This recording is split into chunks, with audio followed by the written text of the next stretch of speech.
네, 지난 3주간 이제 교회가 첫 예배가 우리가 드리기 시작하고요. 또 제가 예배란 무엇인가라는 주제를 가지고 설교를 하였습니다.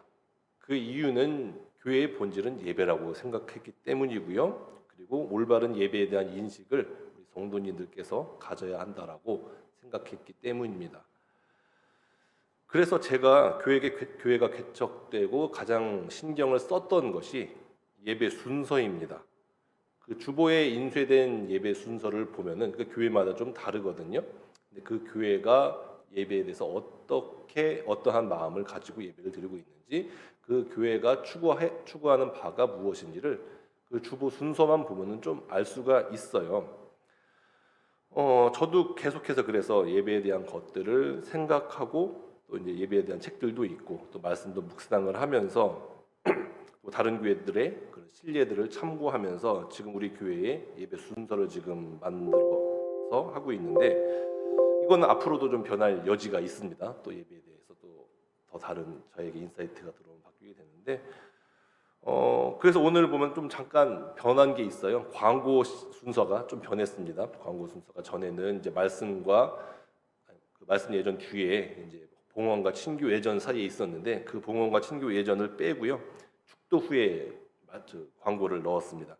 여기에 대해서는 이제 추후에 제가 또 말씀을 드리도록 하겠습니다. 그래서 목사는요, 설교를 무슨 내용으로 할까보다 어떤 순서로 예배를 드려야 되는가, 여기에 집중하는 것이 더 중요하다라고 봅니다. 간혹 보면은 이런 목사님들도 있어요. 대표 기도가 진행이 되고 그리고 성가대에서 찬양을 하잖아요. 그때 이제 어떤 담임 목사님들은 앉으셔가지고 설교문을 계속해서 이렇게 검토하시는 그런 목사님들도 계세요. 그러니까 그런 목사님들은 이제 설교 중심적인 설교가 그 예배의 가장 핵심이다라고 생각을 하시면서 하시니까 그런 행동을 하게 되는 것이겠죠. 여기 불 좀 꺼주시겠습니까? 너무 눈이 부셔가지고 좀. 자, 설교는 예배의 핵심일까요? 제가 그 질문을 먼저 드리고 싶은데요. 제가 말씀을 드리자면은 설교는 예배의 핵심이 아닙니다. 그 예배 순서 포함된 순서의 하나일 뿐이에요. 그래서 성도들이 함께 드리는 찬송과 설교는 비중이 같은 겁니다. 어느 것이 높다라고 경중을 논할 수가 없습니다. 그 설교가 예배 순서에서 차지하는 그 시간이 많은 시간을 차지하기 때문에 상대적으로 중요해 보이는 것이지, 그렇지만 전체적인 예배의 흐름에서 본다면 설교는 다른 것들보다 중요하다라고 하는 것이 아니죠. 중요하게 볼 수가 있는 것이 아닙니다. 그런데 이러한 태도, 설교만을 중시하고 있는 태도는 목사님들뿐만 아니라 성도들에게도 발견을 할 수가 있어요. 간혹 보면 이제 지각하는 분들이 있죠. 예배 시간에 지각하는 분들이 있습니다. 그런데 이제 이분들도 심리적인 마지노선이 있어요. 목사님 설교가 시작하기 전에 이제 그 예배당 안에 들어와서 자리에 앉고 끝까지 설교가 끝날 때까지 들으면은 이제 마음 가운데 나 오늘 예배는 다 드렸다, 잘 드렸다라는 그런 심리적인 안정감이 생기게 되거든요. 그리고 그냥 설교 끝나면 가시는 분들도 좀 많이 볼 수가 있습니다. 설교 끝난 다음에도 예배 순서가 쭉 진행이 되는데 설교만 끝나고 또 가시는 분들도 있어요. 좀 말씀드리기 유감스럽지만 이런 분들은 사실 예배를 잘 드렸다라고 말하기가 좀 어렵습니다. 그런데도 그럼 이런 분들은 그냥 예배 드린 게 아니라 사실은 설교 그냥 들은 거죠. 설교를 듣고 나간 것이기 때문에. 그런데 상당히 많은 목회자들과 또 성도님들이 설교가 곧 예배이고 찬송, 기도, 헌금은 예배가 아니다, 아니면 예배를 돕는 부수적인 것에 불과하다라고 생각하시는 분들이 상당히 많습니다. 잘못 생각하고 계시는 것이죠. 그래서 오늘 본문을 통해서 우리가 드리는 공예배, 공동예배, 일정한 시간과 장소에서 드리는 공예배가 무엇이고 우리의 예배가 궁극적으로 추구해야 할 모델이 무엇인가에 대해서 오늘 본문을 통해서 함께 나눠보도록 하겠습니다.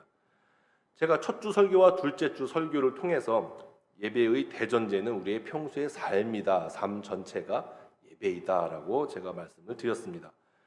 그리고 우리가 평소에 하나님의 말씀대로 6일 동안 열심히 살다가 공예배를 드리면 그 공예배는 잘못 드릴 수가 없다라고 말씀을 드렸고요. 그리고 공예배를 잘 드리면 6일 동안의 삶을 우리가 잘못 살 수가 없다라고 제가 말씀을 드렸어요. 그래서 이 두 가지가 서로 상승작용을 일으켜서 거듭해서 우리가 공예배를 더 잘 드리고 우리가 삶을 더 잘 살아야 된다. 이것이 우리가 평생 추구해야 할 것이다라고 제가 말씀을 드렸습니다. 그럼 어떻게 드리는 공예배가 잘 드리는 것인가? 이 질문에 대한 해답, 오늘 보시는 천상의 예배의 장면입니다. 오늘은 이제 요한계시록을 저희가 이제 본문으로 해서 제가 설교를 하고 있는데요.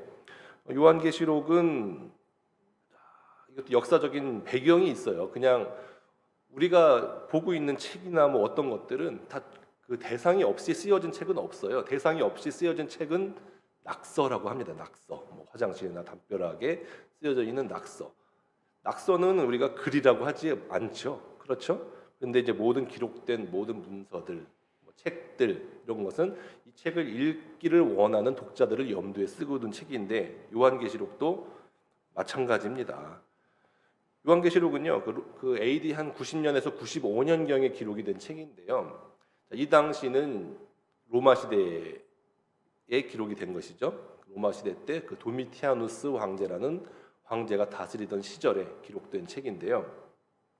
이 도미티아누스 황제는 네로 황제를 뛰어넘는, 우리가 기독교인 박해의 대명사라고 생각할 때 항상 네로 황제를 떠올리잖아요. 뭐 코바디스의 영화의 그 배경이 되기도 했죠. 그런데 이 도미티아누스 황제는 네로 황제보다 더하면 더했지 덜하지는 않는, 그렇게 기독교인들을 핍박했던 황제입니다. 그래서 이런 박해 속에서 이 성도들은 도대체 내가 왜 이런 박해를 받아야 될까? 도대체 내가 이 기독교 신앙이 내가 죽음을 감당할 정도로 지켜야 될 그런 고귀한 것인가? 이런 의구심이 들 수밖에 없었겠죠. 자, 이런 그리스도인들에게 황제보다 더 큰 이가 계시고 그리고 그분이 마침내 모든 것들을 굴복시키고 승리할 것이다라는 것을 보여주는 책. 그래서 성도들로 하여금 다시 용기를 갖게 하고 다시금 믿음을 견고하게 만들도록 격려하는 책이 요한계시록이에요. 그래서 이 세상을 넘어서 천상에서 일어난 일들을 보여주고 있고 그 장면 중에 하나가 오늘 우리가 본 본문입니다. 그래서 예수님께서는요, 먼저 1장부터 3장까지 소아시아의 7교회에게 각기 그 교회에게 맞는 해결책, 솔루션을 제공을 해주시고요. 바로 4장에서 천상의 예배 장면을 보여주십니다. 그 내용이 오늘 읽은 본문 말씀이죠. 그런데 아까 제가 이제 봉독을 해드렸는데 오늘 본문은 수많은 상징들로 가득합니다. 왜 이렇게 상징적인 언어로 이것이 구성이 되어 있을까요? 왜냐하면은 직설적으로 쓰면은 검열에 걸렸거든요. 당시 로마는요, 기독교인들을 색출하는데 혈안이 되어 있는 그런 상태였었거든요. 그런데 그런 상태에서 지금 로마 황제와 로마인들은 결국은 패배하게 될 것이다. 하나님께서 최후 승리를 이루실 것이다. 직설적으로 이렇게 쓰면은, 그리고 그런 말씀이 선포가 된다고 하면은 당연히 검열에 걸리겠죠. 잡아가서 감옥에 넣어진다거나, 그리고 종국에는 우리가 죽음을 당할 수밖에 없는 그런 상황, 엄혹했던 상황이었기 때문에 검열을 피할 필요가 있었어요. 그래서 그 유대교와 그리고 기독교의 그런 문화와 전통에 익숙한 사람들은 딱 보면은 이게 무슨 말인지 알았는데, 그런데 이제 로마인들이 보기에 이 기독교 신앙에 대해서 전혀 접점이 없던 사람들은 이게 도대체 뭔 말이야? 그렇잖아요. 그래서 이거 뭐 그냥 뭔 말인지 모르겠다 하고 이렇게 검열을 피할 수 있는 효과가 있었을 거 아닙니까? 그래서 이렇게 상징적인 언어로 요한계시록이 많이 기록이 되어 있었는데요. 그런데 이제 그 문제는 뭐냐면은 지금 이제 이 시대 사람들 가운데에서도 요한계시록을 잘못 생각하는, 잘못 해석하는 그런 사람들이 많이 생겼어요. 왜냐하면 우리들은 당시 문화와 상황을 모르고 요한계시록을 문자 그대로 해석을 하기 시작하면은 원래 기록된 의도와는 전혀 상관없는 방법으로 흐르게 된다는 것이죠. 대표적인 게 신천지의 14만 4천 명 아닙니까? 요한계시록에 기록된 구원받을 자의 숫자를 말하는 건데 그것을 문자 그대로 14만 4천 명이라고 이렇게 얘기를 하니까 거기에 이제 이 배경들을 모르니까, 이 상징 체계들을 모르니까 미혹되는 일이 일어나게 되는 것이죠. 자, 이거 말도 안 되는 겁니다. 그래서 여러분들 오늘 이후로 요한계시록을 너무 무서워하실 필요도 없고요. 이런 역사적인 배경과 이런 상징적인 해석들을 염두에 두신다면 능히 우리가 이단과 거짓의 영을 분별할 수 있게 될 것입니다. 다시 본문으로 넘어오겠습니다. 자, 2절을 보니까요, 하나님께서 보좌 위에 앉으셨습니다. 그런데 그 모양을 표현할 길이 없으니까 무슨 각종 보석 같다, 뭐 무지개가 있는데 그것도 무슨 보석 같다 이렇게 표현을 했습니다. 당연하죠. 하나님은 눈으로 볼 수 있는 분이 아니기 때문에 이렇게 기록된 것이죠. 하나님은 영이십니다. 형상이 없으세요. 그래서 하나님의 보좌에서 흘러나오는 그러한 이미지와 느낌을 표현한 겁니다. 어쨌든 간에 보좌에 앉으신 분은 하나님이세요. 그리고 4절 말씀을 보니까 흰 옷을 입고 머리 위에 금관을 쓰고 어떤 사람들이 앉아 있어요. 바로 24 장로입니다. 자, 그럼 장로는 왜 장로라고 표현을 했고 24명이 있을까요? 그럼 교회는 장로님들을 24명을 이렇게 장립해야 된다는 뜻인가요? 아니죠. 여기서 장로는 뭐냐면은 창세 이후 모든 택함 받은 성도들을 말하고 있는 것입니다. 저와 여러분들도 포함이 돼요. 24 장로 안에. 자, 24는요. 왜 24라는 숫자가 나왔는가? 12 플러스 12입니다. 12 플러스 12는 24잖아요. 첫 번째 12는 구약의 성도를 말하고 있는 겁니다. 그리고 두 번째 12는 신약 시대, 즉 예수님의 탄생 이후부터 현재까지의 성도들, 하나님의 백성들을 말하는 것이에요. 즉 모든 성도라는 말입니다. 요한계시록 21장 12절과 14절에 보면은 12제자와 12사도의 이름이 각각 그 문지방과 그 돌 위에 써 있는 것을 우리가 볼 수 있거든요. 바로 이것을 표현한 것이에요. 그 24장로들, 모든 하나님의 백성들이 하나님의 보좌 앞에 있다라고 하는 것입니다. 그것이 24장로를 말하는 겁니다. 근데 하나님께서 이 모든 성도들, 이 환난과 핍박을 견디고 끝까지 믿음을 잃지 않았던 성도들에게 금관을 씌워 주셨어요. 그래서 금관을 씌워 주셔서 거룩한 하나님의 임재 안에 있다라는 말씀입니다. 그리고 5절을 보니까요, 또 등불이 7이 있어요. 하나님의 7 영이 있다라고 되어 있죠. 하나님의 영은 뭐죠? 성령님이죠. 성령께서 7 등불이라는 상징으로 이렇게 환상을 본 거죠. 사도 요한이. 그러니까 이 말은요, 성령님의 수가 7분이라는 뜻이 아니라 7은 뭐냐면 하늘과 땅에 충만한 완전한 하나님의 영을 말하는 것입니다. 그럼 왜 7인가? 또 이제 숫자가 또 나왔는데요. 보통 우리가 하나님의 수를 3이라고 합니다. 완전 하나님의 수를 3이라고 하거든요. 왜냐하면 이제 삼위일체 하나님과도 관계가 되고 하늘의 수를 보통 사람들이 3이라고 인식을 했었어요. 고대 시대 사람들이. 그리고 그럼 3 더하기 4가 7이잖아요. 4는 무엇인가? 모든 피조 세계를 상징하는 수가 4입니다. 동, 서, 남, 북 4잖아요. 그래서 이 3과 4는 하늘과 땅에 충만한 상태, 완전한 상태를 이야기를 하고 하나님의 성령이 하늘과 땅에 충만하다. 이것을 표현을 하고 있는 것입니다. 그래서 하나님의 영이 7 등불로 되어 있는 것이죠. 그리고 그 앞에 이제 약간 괴물처럼 보이는 생물들이 있습니다. 그렇죠? 4 생물들이 있는데 여기 보니까 6절 말씀 하반절부터 보니까 보좌 주위에 4 생물이 있는데 앞뒤에 눈들이 가득하더라. 그리고 이제 그 생물을 묘사하기 시작합니다. 첫째 생물은 사자 같고, 둘째 생물은 송아지 같고, 셋째 생물은 얼굴이 사람 같고, 넷째 생물은 날아가는 독수리 같은데 라고 나와 있어요. 왜 이런 그럼 괴물 하늘 나라에 가면은 이런 괴물들과 함께 예배를 드려야 되나? 이런 생각을 좀 가질 수가 있겠습니다. 자, 그런데 이것도 상징이에요. 왜 상징인가? 이 사는 이제 이 피조 세계를 상징한다라고 말씀을 드렸잖아요. 땅을 상징하는데 여기 보면은 사자, 소, 사람, 독수리가 있어요. 사자는 뭐냐면은 육지 생물의 대표를 말합니다. 육지 생물의 대표고요. 소는 가축의 대표죠. 가축의 대표고, 그리고 사람, 만물의 영장이라고 하잖아요. 그리고 창공의 대표, 독수리. 그러니까 온 땅, 이 천지, 피조 세계를 말하는 거예요. 그런 괴물들과 함께 예배를 드린다는 말이 아닙니다.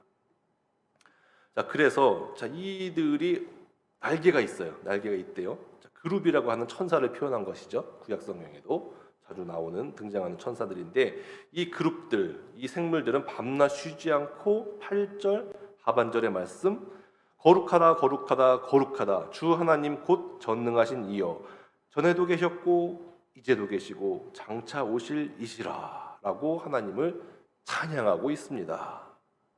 네. 이 9절 말씀, 이때 9절 말씀이 이제 우리에게 선포가 됩니다. 9절 말씀, 그 생물들 사자, 송아지, 사람, 독수리의 얼굴을 한 그 그룹들이 보좌에 앉으사 세세토록 살아계시는 이에게 영광과 존귀와 감사를 돌릴 때에 라고 기록이 되어 있습니다. 이 본문 8절과 9절이 우리가 궁극적으로 드려야 할 예배의 모범이 된다라고 하는 것입니다. 모든 택함받은 성도들과 피조물들이 보좌에 앉으신 하나님께 영광과 존귀와 감사를 돌리는 것, 드리는 것, 이것이 우리가 궁극적으로 지향해야 할 예배입니다. 예배는요, 합당한 가치가 있는 자에게 합당한 가치를 돌리는 것이에요. 11절 말씀 볼까요? 우리 주 하나님이여 영광과 존귀와 권능을 받으시는 것이 합당하오니 주께서 만물을 지으신지라 만물이 주의 뜻대로 있었고 또 지으심을 받았나이다. 하나님은요 영광과 존귀와 권능을 받으시는 것이 합당하십니다. 부족하신 분이 아니에요. 당연히 드려야 되기 때문에 우리가 찬양과 영광과 존귀와 권능을 드리는 것이에요. 모두 동의하시죠? 그렇죠? 그래서 우리는 하나님께 예배를 드리는데 예배를 드리는 기본적인 태도는요 하나님이 창조주이시고 죄로 인해 죽을 수밖에 없는 우리를 독생하신 하나님 예수 그리스도를 보내셔서 구원해 주시고 지금도 우리의 필요를 채워주시니 그에 대한 당연한 반응으로 하나님께 찬송과 감사함으로 예배를 드리는 것입니다. 이게 제일 기본 중에 기본이에요. 하나님은 불변하시고 하나님께서 어떤 분이시고 나에게 어떠한 일을 약속대로 언약대로 행하셨기 때문에 예배를 드리는 것이에요. 그렇다면 근데 사람의 컨디션은 항상 좋을 때가 있는 것은 아니잖아요. 오늘 내 컨디션이 안 좋고 어제 뭐 누구하고 싸워가지고 기분이 안 좋아. 그러면은 나 오늘 기분이 안 좋으니까 오늘 예배 안 드릴 거야. 이게 성립이 될까요? 아니죠. 하나님께서는 내가 기분이 좋건 말건 그리고 내가 몸이 아프건 말건 뭐 두통이 있건 말건 찬송과 영광과 존귀를 받으시기에 합당하신 분이시기 때문에 예배 드리는 것이에요. 그러니까 예배는 다분히 의지적인 것입니다. 내가 상태가 어때서 내가 감사할 제목이 있어서 예배당에 나오는 것이 아니라 하나님은 그 존재 자체만으로 예배 받으시기에 합당하신 분이시기 때문에 우리가 내 마음이 안 좋더라도 내가 기분이 안 좋더라도 내가 의지를 들여서 마치 다윗이 시편에서 내 영혼아 여호와를 찬양하라고 내 영혼에게 명령하는 것처럼 우리는 주 앞에 나와 하나님을 마땅히 예배해야 된다라고 하는 것이죠. 이게 예배의 기본 태도입니다. 그래서요, 이 거룩하신 하나님, 이 창조주 하나님이 거룩한 교회로 부르신 공동체 안에 임재하세요.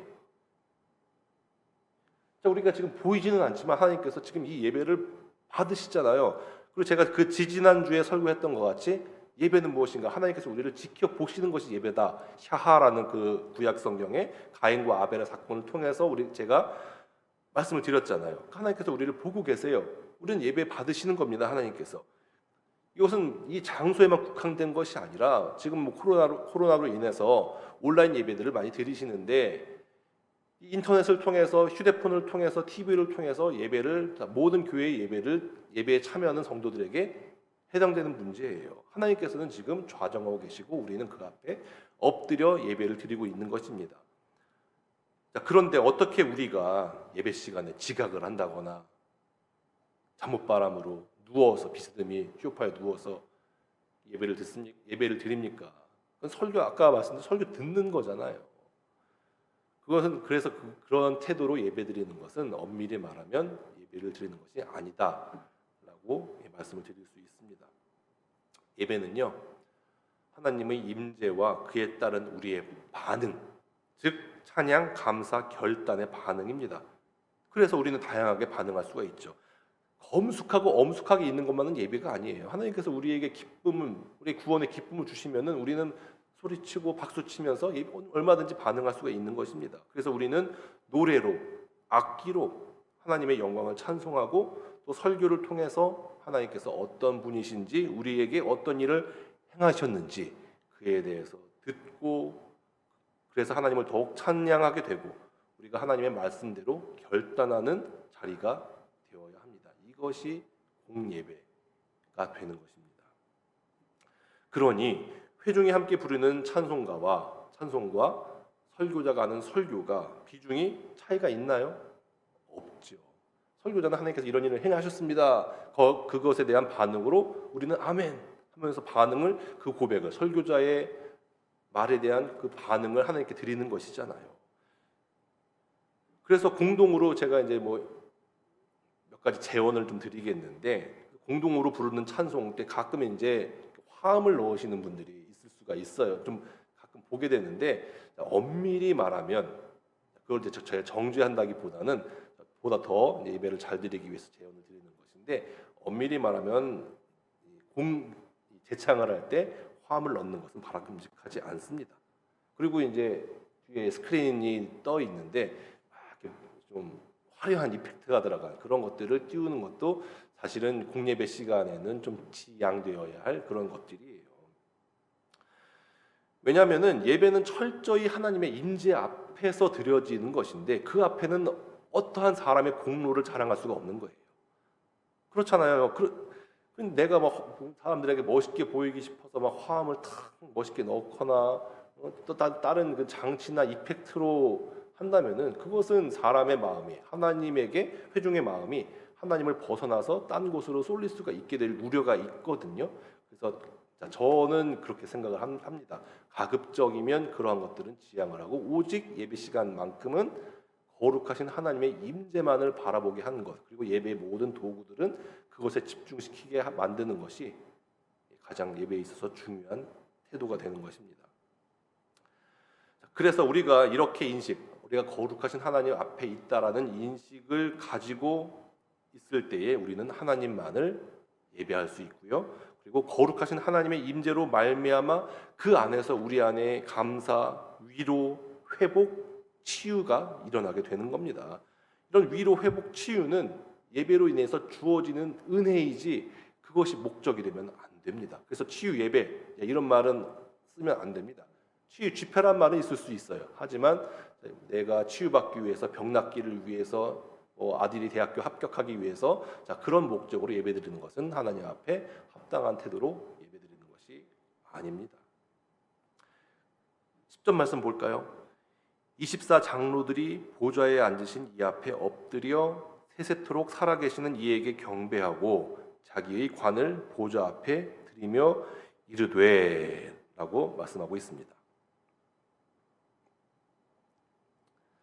하나님께서요, 백성들에게 나 참 수고했다, 잘했다, 내 아들을 하면서 관을 씌워 주셨어요. 그런데 24 장로들이 다시 이 관을 벗어서 이렇게 다시 드리는 거예요. 돌리는 겁니다. 그럼 왜 이런 행위를 24 장로들이 하고 있을까요? 그것은요, 하나님께서 제게 베풀어 주신 모든 것이 은혜입니다 라고 고백하고 있는 것이에요. 내가 이렇게 지금 살고 있고, 그리고 그 엄혹한 핍박을 견딘 것도 내 의지가 강해서가 아니라 결국은 하나님께서 은혜로 돌봐주시고 지켜주신 것이고, 지금 생각해 보니까 모든 것이 내 뜻대로 된 것이 없고 내 힘으로 된 것이 없었습니다 라고 하면서 저는 이것을 받을 자격이 없고 마땅히 이것은 하나님이 받아야 합니다 라고 돌려드리는 장면입니다. 겸손한 것이죠. 사람은요, 거룩하신 하나님 앞에 서게 되면은 자랑할 것이 요만큼도 없습니다. 철저하게 나의 못된 부분들만 보게 되는 것이죠. 그래서 어떻게 내가 교회의 직분자라고 어깨에 힘이 막 들어가서 그렇게 있게 되면 되겠습니까? 그리고 내가 잘 산다고, 조금 잘 산다고, 좋은 집에 산다고 가난한 사람들 멸시하면 되겠습니까? 그 내가 받은 건가요? 아니죠. 그 하나님 앞에 서게 되면은 내 힘으로 된 것이 아무것도 없게 됨을 분명히 알게 될 거예요. 사람은 자랑할 것이 없습니다. 하나님께서 숨 한 번 후 내쉬시면은 우리가 자랑하는 재물, 건강, 외모 다 날아가 버립니다. 모든 성도들을, 모든 사람들은 하나님의 형상대로 창조된 존귀한 존재입니다. 그런데 요즘에는요, 이런 좀 사람들을 존귀하게 여기지 않는 것 같아요. 얼마 전에 이제 뉴스를 보았는데, 그러니까 초등학교 아이들도요, 그 같은 학급에 임대 아파트 사는 애들을 거지라고 교육한대요. 애들이 초등학교 막 이제 10살도 안 된 애들이 막 거지라고, 니네 엄마 아빠 거지지, 이렇게 얘기를 한대요. 그리고 이제 그 부모들도 마찬가지로 그 옆에 이제 임대 아파트가 있으면은 임대 아파트 주민들이 그 아이들이 자신의 아파트 놀이터에서 놀지 못하게 한대요. 격떨어진다고. 얼마나 슬픈 일입니까? 그러니까 세상이 이럴수록요, 교회는 점점 더 많은 사람들을 품는 곳이 되어야 할 것입니다. 목사도 마찬가지예요. 겸손해야 됩니다. 그리고 설교자는 철저히 자기 자신을 죽이고 하나님만을 드러내야 합니다. 그래서 설교 시간에 내가 이렇게 전도를 많이 했네, 뭐 병자를 치유했네, 유명한 사람들과 친분이 있네, 뭐 그러면서 특히 선거철 때 국회의원들 막 소개하고 그러는데 그건 안 되거든요. 하나님 앞에 예배드리는데 왜 사람을 소개합니까? 그러면서 뭐 자기의 정치색을 드러내기도 하고 또 성도들을 특정한 정치 색깔을 띠게 그런 행동을 하도록 선동을 하고, 그 설교자가 하나님의 임재 앞에 내가 있다라고 한다면은 절대로 이런 방자한 말을 설교단에서 말할 수가 없습니다. 지금 저도 그렇게 다른 목사님들을 약간 좀 안 좋게 얘기하는 거잖아요. 상대적으로 그러면서 내 의의를 드러내는 것 같아서 굉장히 두렵고 떨립니다. 설교 준비하면서도 떨렸어요. 이거 말을 해야 되나 말아야 되나. 하지만 저도 절대로 의로운 사람이 아님에도 불구하고 이런 말씀을 드리는 것은 그만큼 예배가 중요한 것이고 우리들의 예배가 하나님께서 받으실 만한 예배가 되도록 이런 설교가 행해지는 예배, 하나님이 드러나지 않고 사람이 듣기 좋아하는 소리가 난무하는 예배, 성가대가 찬양을 맞추면 박수를 칠 수도 있다고 봅니다. 성가대의 찬양의 가사를 통해서 아멘 하면서 저도 그렇게 생각합니다라고 박수를 칠 수는 있어요. 하지만 그 성가대의 아름다운 찬양과 오케스트라와 그런 아름다운 소리를 듣고 우리가 와 잘했다, 그렇게 박수 치는 것은 절대로 예배 안에서 지향되어야 할 태도입니다. 하나님의 영광을 가로챈 거잖아요. 절대로 그런 것은 없어져야 돼요. 우리가 지금까지 무의식적으로 와 잘했다라고 박수를 쳤다라고 한다면은 오늘 이 시간 이후로부터는 좀 생각을 달리 하셔서 예배에 합당한 태도를 반응을 보이시기를 바랍니다. 그래서 예배는 하나님이 받으실 만한 것을 합당하게 돌리는 행위이고 하나님께 대한 우리의 반응입니다. 그래서 저는 여러분들 예배에 임하는 마음을 새롭게 하라고 그렇게 권면드리고 싶습니다. 6일 동안 열심히 하나님 말씀을 지키며 사시고 우리가 마음을 점검하고 하나님의 거룩한 존전 앞에 선다고 그렇게 생각하십시오. 그럼 예배를 드리는 우리의 자세가 흐트러질 수 없습니다. 그리고 나의 환경이나 기분에 좌우되지 마시고 하나님은 예배 받으시기에 찬양 받으시기에 합당하신 분이시다, 내 영혼에게 이렇게 명령하고 선포하시고 예배의 자리로 나오시기 바랍니다.